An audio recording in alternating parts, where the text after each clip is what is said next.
கூடியிருக்கிற இது ஒரு மாசத்துக்கு 8000 ரூபாய் பெண்கள் அக்கௌண்ட்ல போறோம். பெருமையை நாம் தேடித்தர வேண்டும்.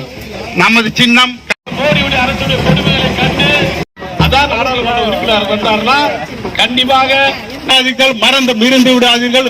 உங்களது பொன்னான வாக்குகளை கைச்சீட்டில் முத்திரையிட்டு பெருவாரியான வாக்குகள் வெற்றி செய்யுமாறு கேட்டுக்கொள்கிறோம்.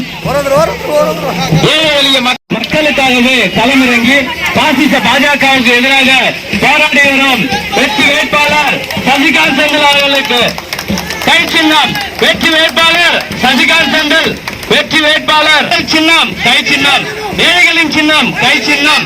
ராகுல் காந்தி அவர்களின் ஆசி பெற்ற சின்னம் கை சின்னம். தளபதி ஸ்டாலின் அவர்களின் ஆசி பெற்ற சின்னம். ராகுல் காந்தி அவர்களுடைய ஆசி பெற்ற வேட்பாளர் உங்களை எல்லாம் தேடி